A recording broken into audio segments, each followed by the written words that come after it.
Señor, Dios Todopoderoso, tú eres el Padre de todos. Tú has creado a los hombres para que vivan en tu casa y alaben tu gloria. Abre nuestro corazón para escuchar tu voz. Y pues nos hemos apartado de ti tantas veces por el pecado, haz que volvamos a ti de todo corazón y te reconozcamos como Padre, lleno de misericordia para todos los que te invocan. Corrígenos para que nos apartemos del mal y perdona nuestros pecados. Danos la alegría de tu salvación, para que volviendo a ti nos alegremos en el banquete de tu casa, ahora y siempre y por los siglos de los siglos.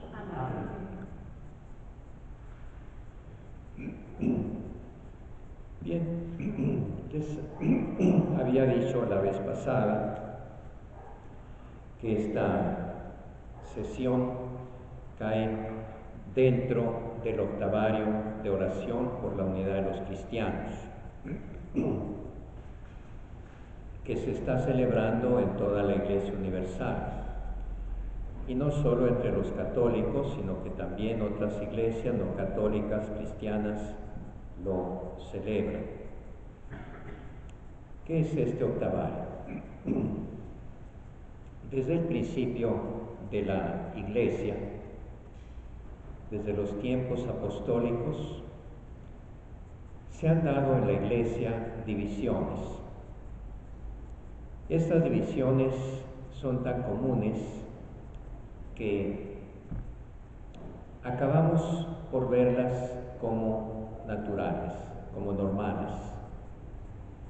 Sin embargo, contradicen abiertamente la voluntad de Cristo, que en la última cena, en una oración que hizo a su Padre, le dijo: Padre, te pido por mis discípulos para que sean uno, como tú y yo somos uno. Y luego añadió: para que el mundo crea. Ahí vemos pues que la unidad de los cristianos es algo esencial en la Iglesia. De hecho, una de las notas características de la Iglesia de Cristo, de la Iglesia auténtica, es la unidad. Desgraciadamente, también dentro de la Iglesia se dan divisiones, pero no llegan a ser tan fuertes que rompan la unidad. Pero algunas sí han llegado a eso. Siempre ha habido sectas, siempre ha habido grupos, siempre ha habido divisiones y cismas. Pero los dos grandes momentos más trágicos de la historia de las divisiones se dieron en el siglo XI, cuando se separaron las dos partes de la Iglesia, la oriental y la occidental. Y de ahí surgieron las iglesias ortodoxas por un lado, y por el otro las iglesias católicas unidas a Roma. La otra gran división, la más trágica todavía, puesto que fue más profunda, es en el siglo XVI, con la Reforma Protestante, que arrancó de la Iglesia a gran parte de Europa, sobre todo el norte de Europa. Y después del siglo XVI, esas iglesias originadas en la Reforma Protestante, concretamente la luterana, la presbiteriana o calvinista, la anglicana y los anabaptistas, se siguieron dividiendo y subdividiendo en los siglos siguientes, hasta llegar a ser hoy un mar de iglesias. Se contabilizan a veces más de 30,000 actualmente. Y al decir 30,000 queremos decir que son organizaciones o grupos eclesiales que son autónomos, no pertenecen a otros. Todo esto, repito, podía parecer ya normal, pues desde que nacimos hemos visto esa división a nuestro alrededor. Desde que fuimos a la escuela, al kinder o a la escuela primaria, nos dimos cuenta de que había compañeritos o compañeritas que no eran católicos. Pues bien, esa división, que para muchos los tiene sin cuidado, ha sido motivo de gran preocupación a través de la historia de la Iglesia. Por ejemplo, en el siglo XIII, en el Concilio de León, ya se había intentado reunificar a las iglesias orientales con las iglesias occidentales, las iglesias ortodoxas con la católica. Esa unidad, unión, se llevó a cabo, pero fracasó con el tiempo. Después se volvió a intentar en el siglo XV, en el concilio de Ferrara, de Florencia, Ferrara-Florencia, donde también se llegó a la unidad, a la unión de esas iglesias, pero sus obispos, al regresar a sus países, estos, sobre todo algunos, estaban invadidos o fueron invadidos por los musulmanes, a quienes no les convenía la unión de Oriente y Occidente, que los hacía más fuertes.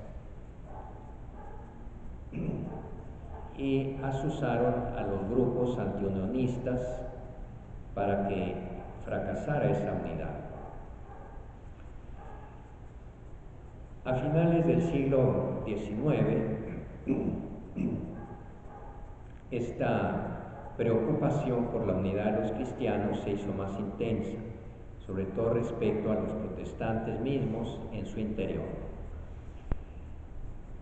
De manera que en un congreso misionero que hubo en Edimburgo en 1914, decidieron fundar un organismo que tuviera como la finalidad avanzar hacia la unidad de las iglesias protestantes.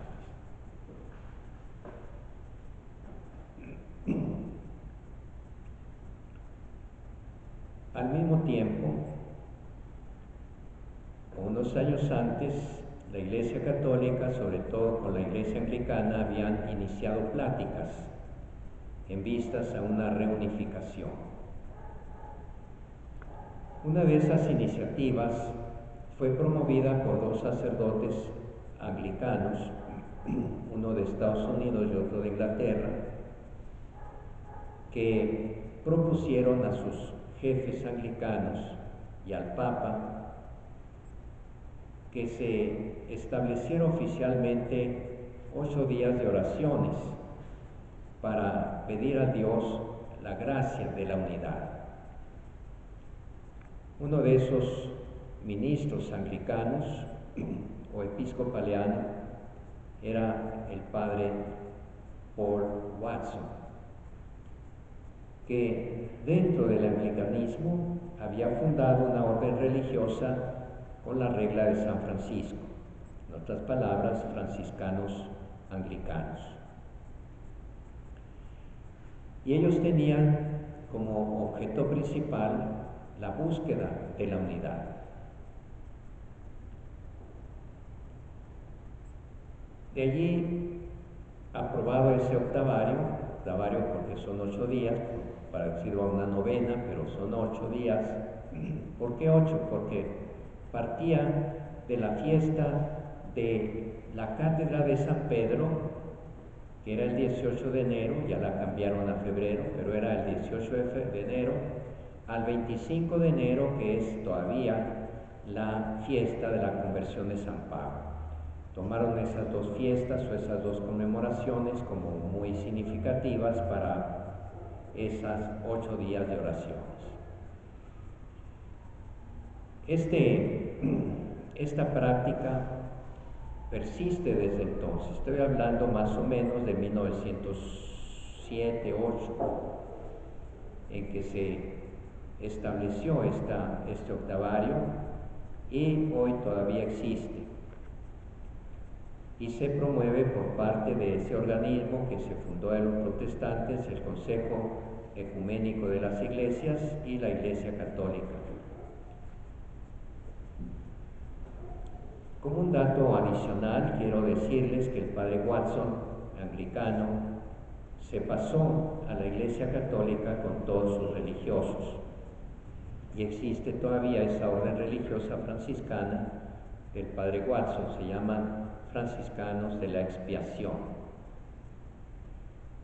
y siguen teniendo como objetivo principal la búsqueda, la promoción de la unidad de los cristianos.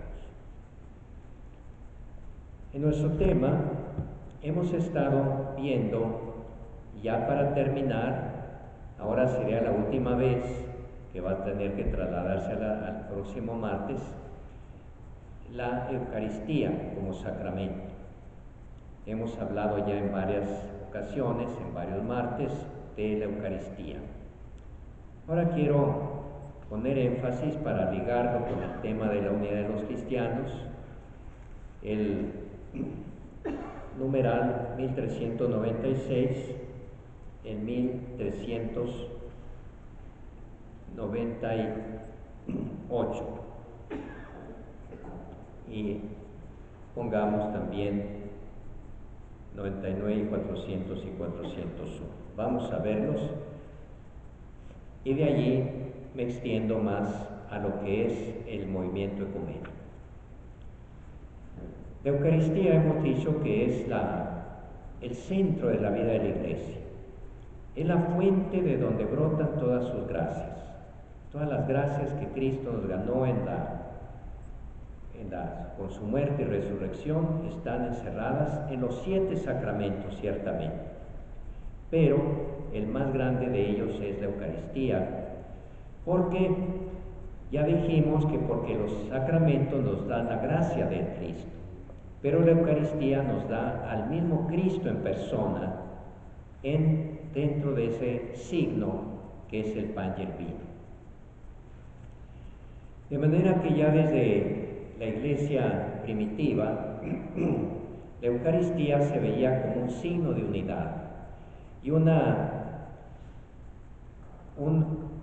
productor de la unidad de la Iglesia. Hay en un libro de esos antiguos, de los primeros tiempos, que dice que la Eucaristía nos recuerda que que es un pan hecho de granos de trigo que se encontraban dispersos en los campos. Fueron reunidos y fueron molidos y amasados y hechos un solo pan. Y así es la Eucaristía, y así es la Iglesia. Personas provenientes de todas partes, de todas las lenguas, razas, naciones, se congregan en Cristo, y como dice San Pablo, para el que es de Cristo ya no hay judío ni paganos, ya no hay hombre ni mujer en el sentido de un motivo de división y de contraposición. Todos somos uno en Cristo Jesús. Pues así es la Eucaristía. Al participar de la Eucaristía, todos nos hacemos uno, nos unimos en un mismo pan, al comer el mismo pan y el mismo vino, que es el cuerpo y la sangre de Cristo. Nos dice 1396 que la Eucaristía hace la Iglesia, construye la Iglesia. Los que reciben la Eucaristía se unen más estrechamente a Cristo. Por ello mismo, Cristo los une a todos los fieles en un solo cuerpo. Fíjense, Cristo es el centro, todos nos vamos hacia ese centro, y todos los que andamos dispersos, allí nos juntamos, allí nos encontramos en Cristo. en Cristo, en la fe en Cristo desde luego, pero especialmente en ese sacramento donde está Cristo vivo y verdadero. La comunión renueva, fortifica, profundiza esta incorporación a la Iglesia que ya el bautismo realizó. Por el bautismo entramos a formar parte de la Iglesia. La Eucaristía fortalece esa unión en la Iglesia. En el bautismo fuimos llamados a no formar más que un solo cuerpo, el cuerpo de Cristo, el cuerpo místico de Cristo que es la Iglesia. La Eucaristía realiza esta llamada, como dice San Pablo en su primera carta a los Corintios. El cáliz de bendición que bendecimos, ¿no es acaso comunión con la sangre de Cristo? Y el pan que partimos, ¿no es comunión con el cuerpo de Cristo? O sea, al comer el pan y al beber el vino, que son Cristo mismo, nos unimos a Cristo, pero al comerlo todos al mismo Cristo nos unimos también entre nosotros, porque aun siendo muchos, un solo pan y un solo cuerpo somos, pues todos participamos de un solo pan. Vean qué clara está aquí la comparación de la Iglesia, de la unidad de la Iglesia con la Eucaristía. Nos dice San Agustín, del siglo IV, si vosotros mismos sois cuerpo y miembros de Cristo, sois el sacramento que es puesto sobre la mesa del Señor, y recibís este sacramento vuestro. Respondéis amén, es decir, sí, es verdad, a lo que recibís, con lo que respondiendo lo afirmáis. Oyes decir el cuerpo de Cristo y respondes amén, lo creo, así es. Por lo tanto, sé tú verdadero miembro de Cristo para que tu amén sea también verdadero. Ya San Pablo nos había dicho que somos la Iglesia, el cuerpo de Cristo, y todos somos miembros de ese único cuerpo de Cristo.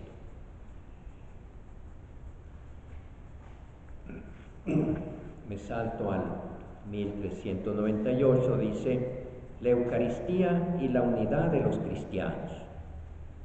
Ante la grandeza de este misterio, San Agustín exclama, oh sacramento de piedad, oh signo de unidad, oh vínculo de caridad.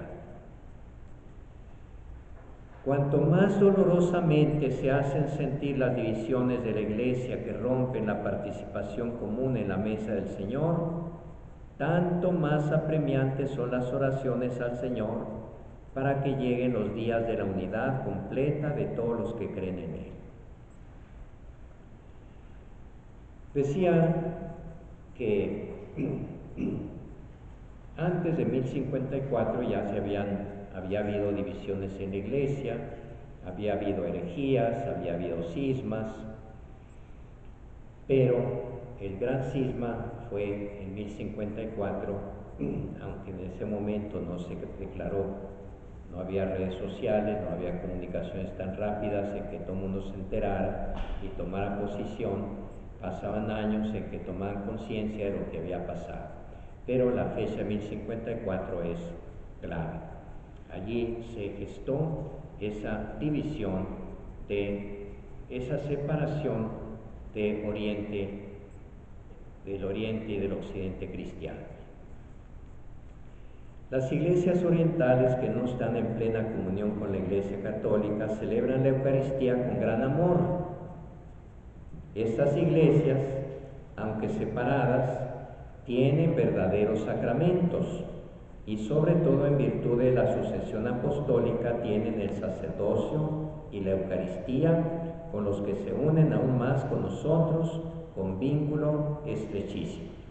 O sea, los ortodoxos, que hay diferentes iglesias ortodoxas, incluso con ritos diferentes, celebran válidamente, auténticamente la Eucaristía, pero con la misma doctrina que nosotros, es decir, como memorial del sacrificio de Cristo y como presencia real de Cristo en la Eucaristía. Por lo tanto, una cierta comunión en la celebración sagrada, por tanto en la Eucaristía, no solamente es posible, sino que se aconseja en circunstancias oportunas y aprobándolo la autoridad eclesiástica. Por ejemplo, si uno anda de trabajador o de turista, por algún otro motivo de viaje, en un país del Medio Oriente, o en Rusia, o en Europa Oriental, donde pues se llega el domingo, uno quiere celebrar la misa, quiere ir a misa, quiere comulgar, y no encuentra ninguna iglesia católica porque ahí son más escasas que en nuestra parte occidental. Sí hay en todas partes iglesias católicas, pero abundan más las iglesias ortodoxas. ¿Qué hace uno? Por parte de la Iglesia Católica tiene permiso, tiene autorización, si no hay otra manera de celebrar el domingo y de participar en la Eucaristía, de ir a una iglesia ortodoxa, allí celebrar la misa e incluso recibir la comunión.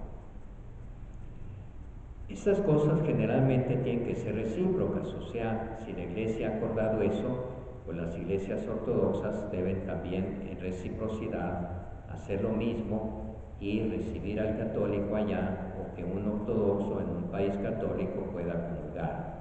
Pero en general ellos no lo aceptan.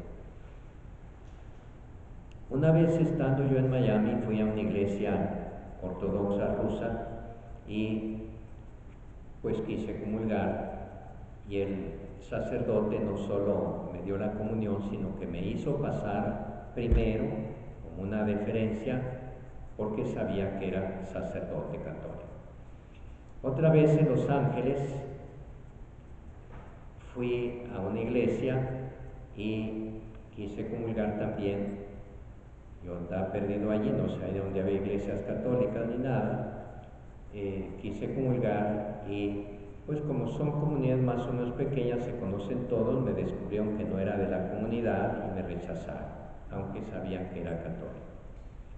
Entonces, quiere decir que hay diferencias de aceptación entre ellos, pero para la Iglesia Católica hay esa apertura de que sí se puede cuando es necesario, cuando no hay otra posibilidad de comulgar, ¿verdad? Muchas veces al confesarse, las personas dicen, pues fíjese, andaba en Estados Unidos y allá con mis hijos, pero la iglesia, quién sabe dónde estaría, no me llevaron, ni sabía dónde estaba, pues no fui a misa.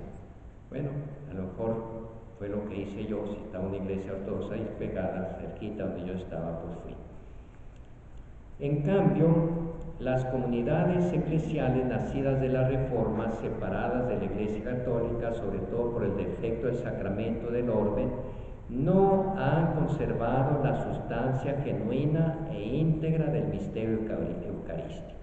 O sea, ellos no consagran la Eucaristía, en primer lugar, ni creen en ella, en cuanto a sacramento o en cuanto a presencia real de Cristo, al consagrar el pan y el vino.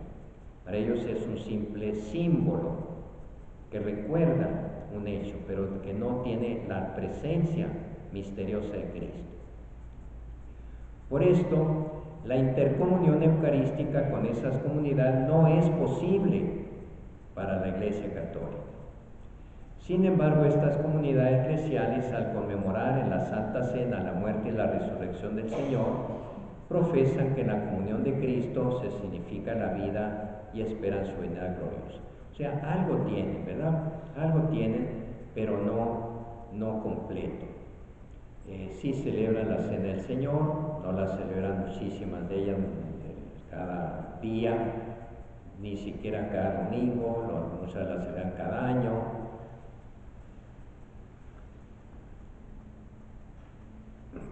Como dije, si a juicio del ordinario se presenta una necesidad grave, por ejemplo, un católico que está muriendo y tiene que pedir los sacramentos, si no hay más que un sacerdote ortodoxo, se los pide a él, que lo confiese, que le dé la comunión y la unción.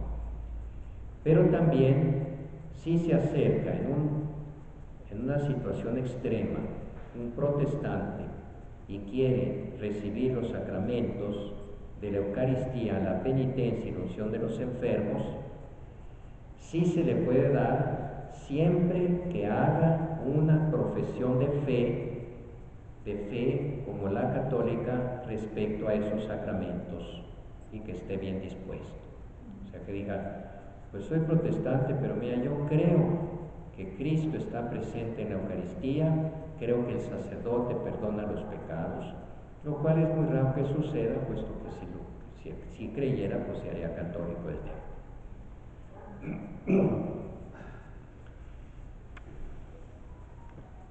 La búsqueda de la unidad de los cristianos, pues, tiene que culminar necesariamente en la celebración común de la Eucaristía. Tiene que ser así. Después de una euforia, de un entusiasmo muy grande a raíz del Concilio Vaticano II, la Iglesia se abrió mucho a los protestantes, pero poco a poco hemos ido viendo que el ecumenismo no avanza porque hay dos concepciones muy diferentes de lo que es la unidad de la Iglesia. Para la Iglesia, la unidad estructural, institucional, organizacional es esencial. Es decir, Cristo fundó una comunidad con unas autoridades, con un dogma preciso, fijo, claro, con unos sacramentos, con un culto. Creemos que Cristo lo estableció así precisamente para evitar que cada quien creyera en lo que quisiera y quisiera lo que le diera la gana. Sin embargo, por lo tanto, la idea católica de la unidad es que lleguemos a formar una iglesia,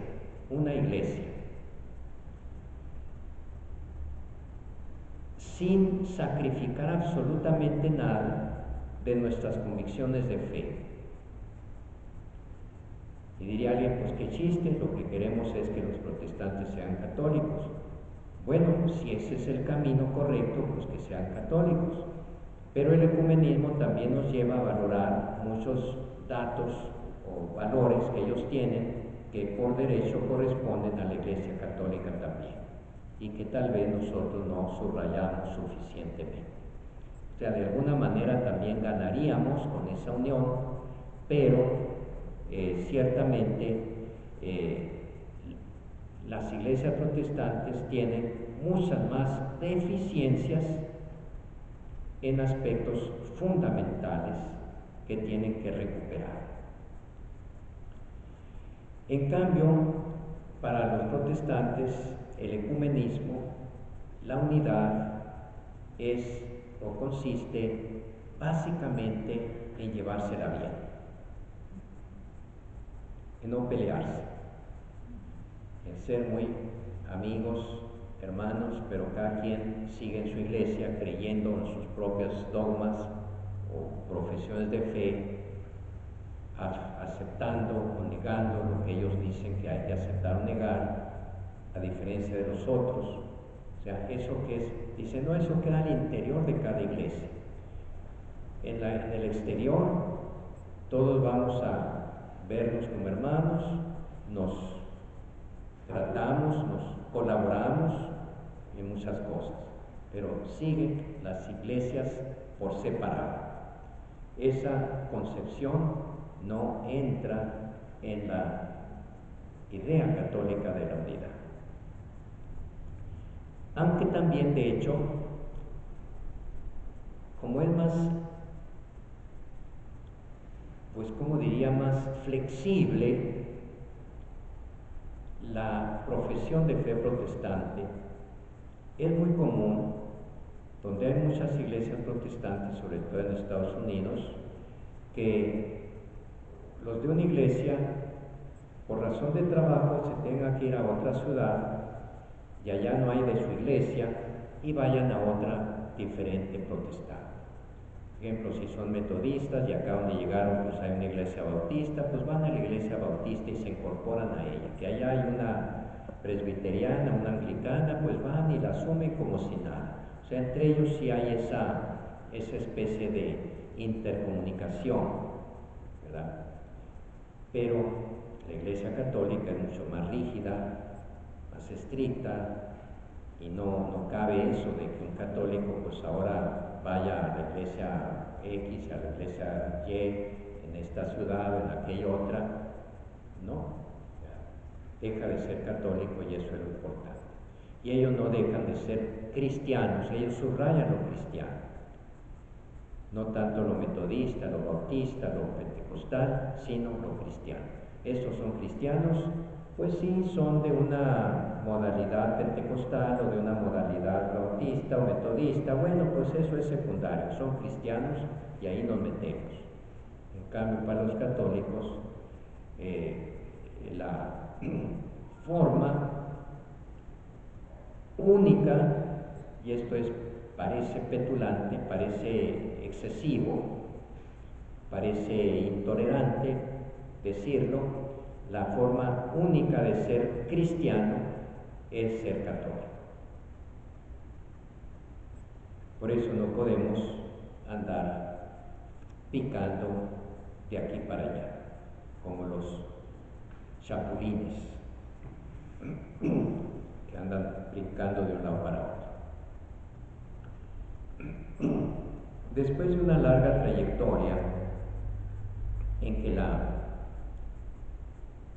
ese camino o esa serie de iniciativas para recomponer la unidad se dio de forma paralela la iglesia por un lado y las iglesias protestantes por otro. Mientras ellas iban avanzando a su manera, la iglesia católica va avanzando a su manera, como esa en comunicación con algunas otras iglesias. Una de esas actividades es los diálogos ecuménicos. Diálogos en la fe para discutir, analizar a la luz de la Sagrada Escritura las diferencias que nos separan.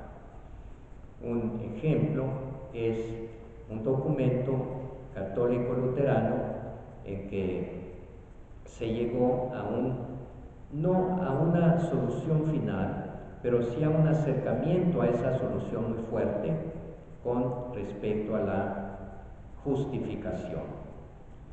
¿Por qué a la justificación? Porque el caballito de batalla de Lutero y del protestantismo en general, a partir de Lutero, era la justificación. ¿Cómo se justifica el hombre? ¿Por la fe o por las obras? Ellos decían, nos acusaban que los católicos decían que por las buenas obras y ellos decían por la fe.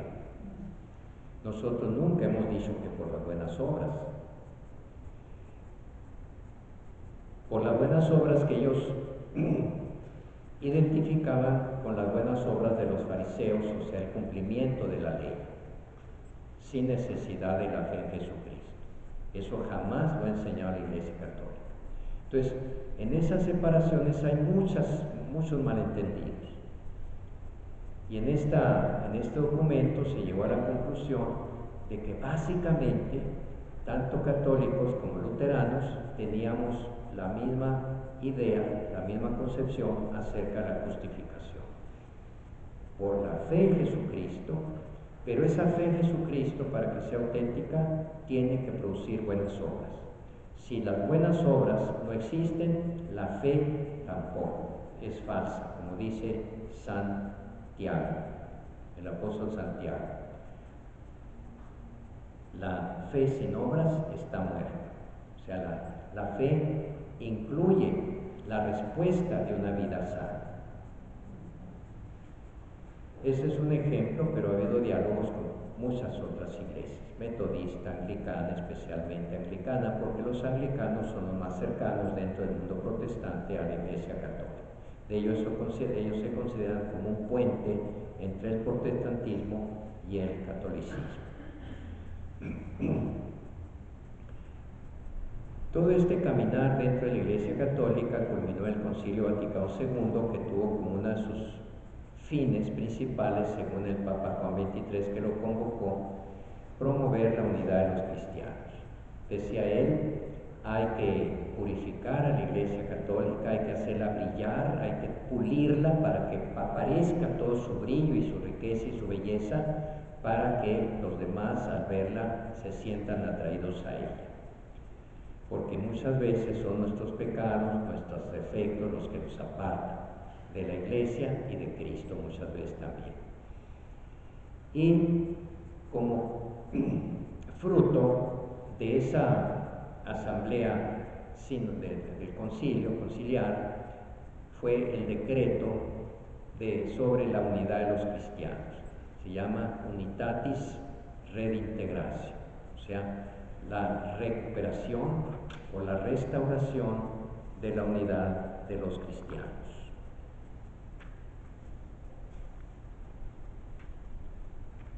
Que para terminar voy a resumir brevemente.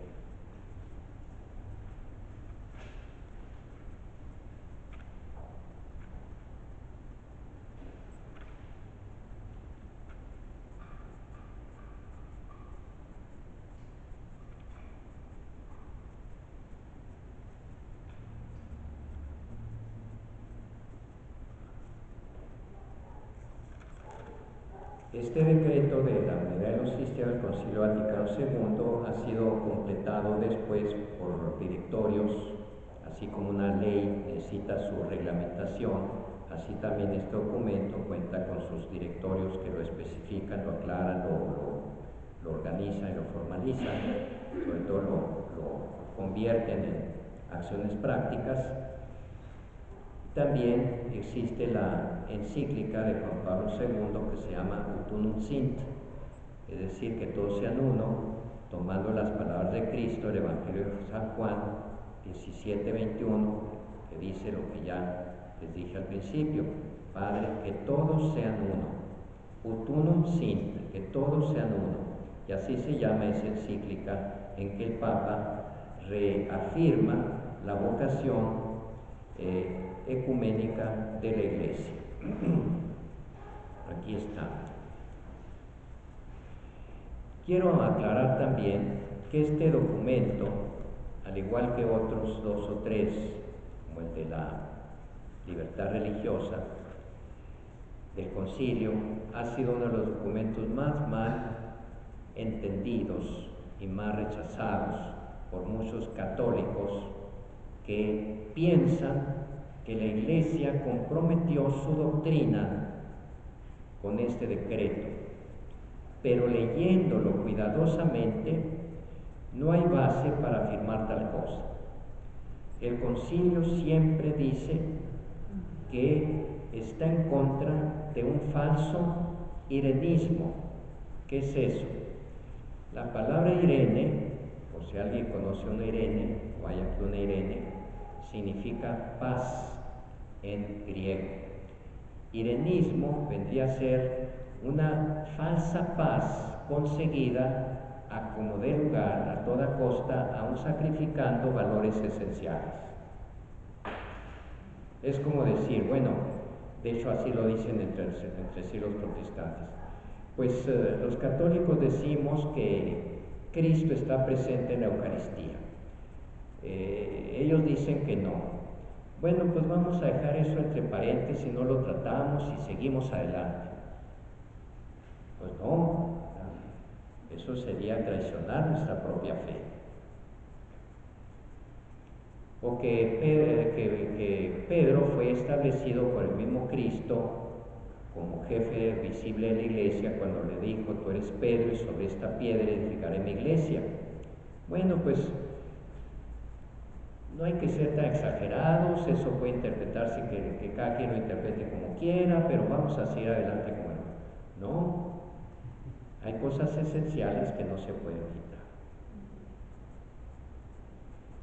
El decreto de ecumenismo en ningún momento dice que se tenga que sacrificar o relativizar esas verdades esenciales que cree la Iglesia Católica.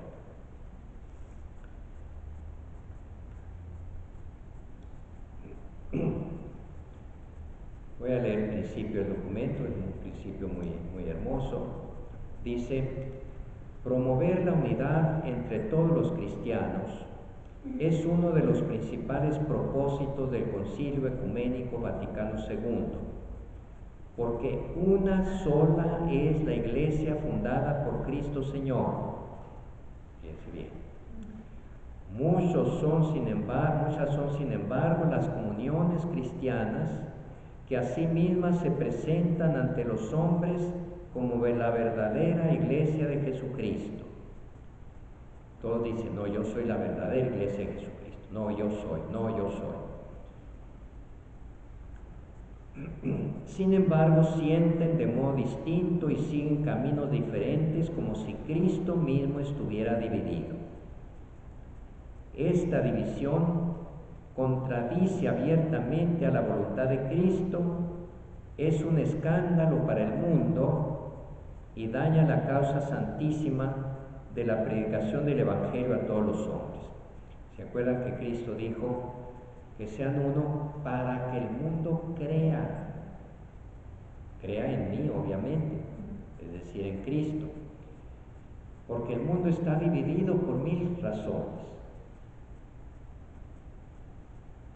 Y Cristo vino a unir a todos los hombres como hermanos, hijos del mismo Dios, del mismo Padre, reunidos en un pueblo nuevo que es la Iglesia, con un mismo espíritu que es el Espíritu Santo, con un jefe que es Cristo. De manera que la gente, cansada de sus divisiones, de guerras, de discriminaciones, debería ver a la Iglesia y encontrar en ella el modelo de unidad que todo el mundo busca. Y al indagar cuáles son las causas por las que los cristianos nos amamos como hermanos, encontrarían que esa causa es una: Jesucristo.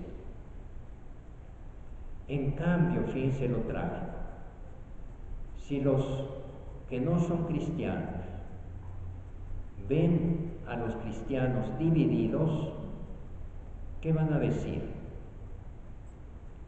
Pues van a decir: ese Cristo, el que creen, no es capaz de unir ni siquiera a sus discípulos. ¿Cómo nos va a unir a todos en un solo cuerpo, en un solo pueblo, en armonía, en la paz, en la fraternidad? Si los mismos discípulos, que son los cristianos, andan agarrados de la greña, divididos, peleados, a veces haciéndose la guerra, los de una iglesia no van a la otra, tienen su propio templo. Entonces, ¿dónde está? Por eso Cristo dice que todos sean uno, que estén unidos para que el mundo crea. Y ahí se ve que la idea de Cristo de la unidad es una unidad visible, porque los protestantes han inventado la idea de una unidad invisible, es decir, que en el corazón de cada quien está el de estar unido a Cristo, y solo Cristo sabe quiénes son realmente sus discípulos y quiénes no. Pero según la ley de la encarnación, de la que hemos hablado mucho aquí, toda la redención de Cristo se hizo visible, como es visible su misma humanidad, su presencia física como hombre aquí en la tierra. Y creó signos visibles que comunican la gracia, que son los sacramentos. Y el cuerpo de Cristo ciertamente es espiritual, es místico, pero está formado por personas visibles, con una organización con una institucionalización. Sigo. Pero el Señor de los siglos, que sabia y pacientemente continúa el propósito de su gracia sobre nosotros pecadores, ha empezado recientemente a infundir con mayor abundancia a los cristianos desunidos entre sí el arrepentimiento y el deseo de la unión. Como les decía, estos sentimientos, esta búsqueda de la unidad nació por una parte dentro del anglicanismo y por otra dentro del catolicismo, especialmente con respecto primero a los ortodoxos y luego respecto a los anglicanos, que son los que se le están más cerca de ella. Muchos hombres en todas partes han sido movidos por esta gracia, la búsqueda de la unidad, la preocupación, el dolor de sentirse divididos. Y también entre nuestros hermanos separados ha surgido un movimiento cada día más amplio por la gracia del Espíritu Santo para restablecer la unidad de todas las criaturas, de todos los cristianos. Sí, efectivamente, hay un movimiento ecuménico dentro del protestantismo, pero ese tiene una meta muy corta, o sea, el entendimiento, la buena voluntad, que es una gran cosa, es mejor estar en armonía que peleándose, pero sin llegar a una unidad visible. Una fe, un bautismo, solo Dios y Padre, una interpretación de la Biblia, etc.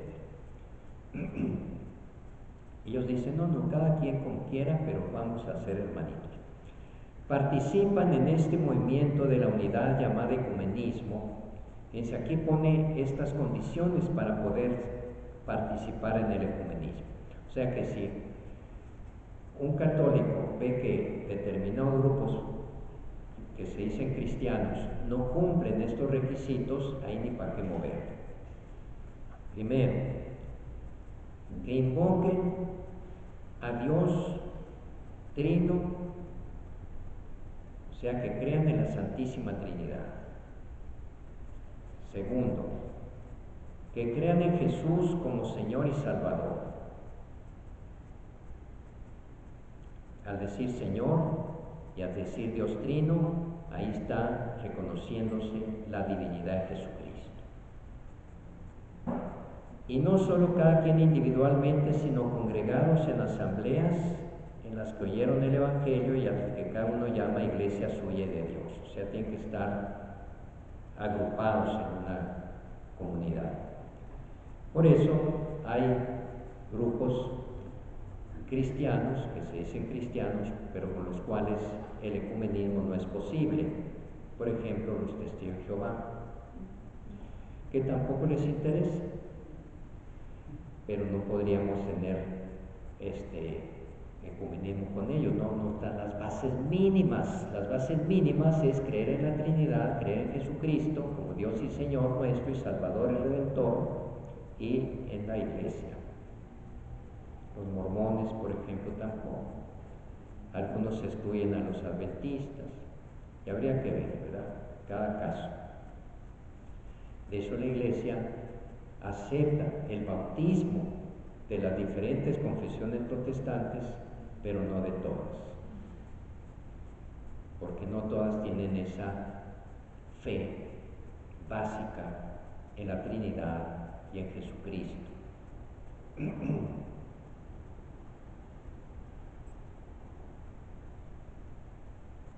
Sin embargo, casi todos, aunque de manera distinta, aspiran a una iglesia de Dios única y visible. Pues aquí se equivocó el concilio, porque no aspiran a ello. O se aspiran a una iglesia única, pero no visible, porque si fuera visible tendría que estar todos unidos a la vista.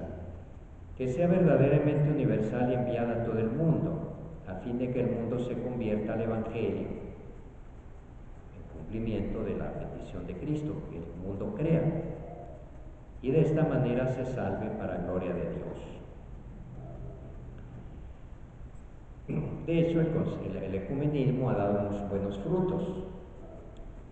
pero como que no ha llegado más allá. Imagínense la visita del Papa Juan Pablo II a Ginebra, al centro de la Iglesia presbiteriana, de la Reforma calvinista, donde para quienes el Papa fue siempre el anticristo, y de la Iglesia de Roma, la gran ramera de Babilonia. Recibir al Papa allí en su sede, recibirlo como un pastor auténtico de la Iglesia, para ellos hermana, que es la Iglesia romana, pues es un avance muy grande. Ese diálogo que les decía, diálogos bilaterales, o sea, entre la Iglesia Católica y otras iglesias, o también entre iglesias protestantes, por ejemplo, metodistas con anglicanos, etc. Más aún, han llegado a unirse en una sola iglesia diversas denominaciones. Sin embargo, quiero subrayar un hecho muy trágico en el camino de la unidad. El siglo XX es el siglo del ecumenismo, es el siglo de la preocupación de muchos cristianos, católicos y protestantes y ortodoxos por recomponer la unidad cristiana. Pero al mismo tiempo es el siglo en que surge el pentecostalismo. Y el pentecostalismo es actualmente, dentro del protestantismo, el grupo mayor. Ha opacado, ha dejado relegados a iglesias históricas como los luteranos, metodistas, bautistas, etc. Iglesias históricas que vienen del siglo XVI y XVII. Bien, pero este pentecostalismo se ha dividido y subdividido. O sea, en lugar de tener esa preocupación de unidad, tiene una tendencia divisiva mayor que antes todo el protestantismo. Y así hoy asistimos al fenómeno de muchas iglesias cristianas, porque al fin y acaban por no utilizar una denominación metodista, bautista, etcétera, sino simplemente cristianos, por influencia de ese pentecostalismo, que son inspirados por el Espíritu Santo. Tal vez sí, vino a renovar el protestantismo, incluso tuvo repercusiones dentro del catolicismo, recobrando el catolicismo algo que le correspondía por derecho. La acción más visible, más tangible del Espíritu Santo. Pero será del Espíritu Santo un movimiento religioso, eclesial, pentecostal, que tienda a la división, cuando el Espíritu Santo nos lleva a la unidad. Ahí está la gran pregunta sobre la autenticidad cristiana de esas iglesias.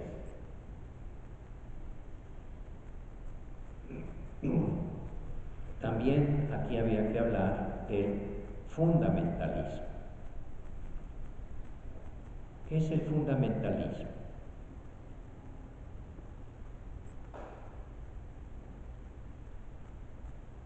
A través de la historia del protestantismo, del siglo XVI en adelante, hasta el XX, se fueron dando muchos cambios. Y la falta de una autoridad central y la falta de una interpretación común de la Biblia los fue llevando, en primer lugar, a una gran división, pero también a caer en el racionalismo. O sea, que muchos grandes teólogos del siglo XVIII, XIX, son racionalistas. ¿Qué es eso? O sea que interpretan la Biblia con instrumentos puramente racionales, negando su origen divino. Fíjense nomás, algo que podría parecer totalmente contrario al espíritu protestante, que es un apego irrestricto a la Biblia como palabra de Dios. Fue en el protestantismo donde se originó en gran parte ese racionalismo dentro de la fe, al grado de interpretar la Biblia con patrones exegéticos o hermenéuticas puramente racionalistas.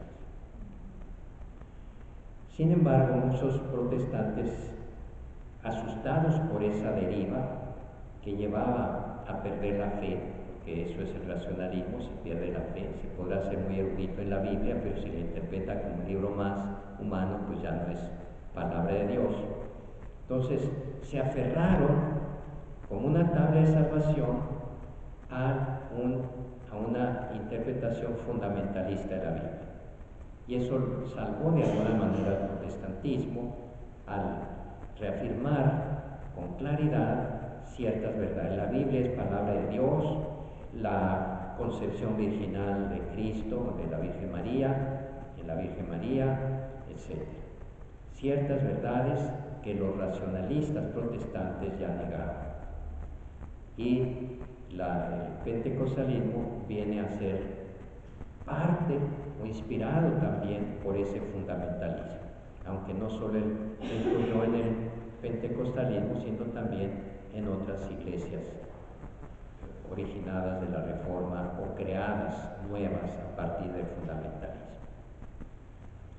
No sé si ya les he hecho demasiado complicada la explicación, si ya se les hizo bolas en el crudo, pero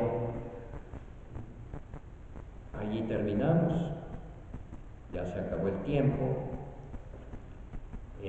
Terminó nada más diciendo que el concilio recomienda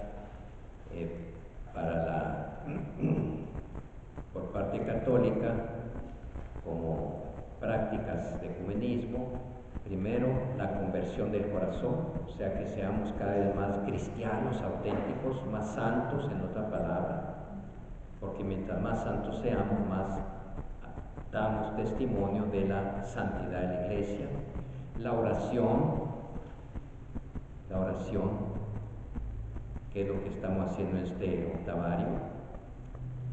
Nosotros somos muy buenos para pelearnos, pero para reconciliarnos no tan buenos, entonces necesitamos la gracia de Dios. Para pelearnos no necesitamos la gracia de Dios, necesitamos escuchar al diablo, pero para perdonarnos, acercarnos, amarnos, entonces por eso hay que pedir una gracia. El conocimiento mutuo de los hermanos, o sea, ya les decía respecto a la justificación cómo había prejuicios respecto a la fe católica sobre la justificación. Entonces hay que conocerlos a ellos y hay que ellos nos deben conocer a nosotros. La formación ecuménica, que es realmente el ecumenismo, para no caer en un falso irenismo, buscar una unidad a como dé lugar sacrificando nuestras convicciones de fe. Eso lleva también a exponer de una manera correcta la doctrina de la fe, para que no induzcamos a confusión a los protestantes.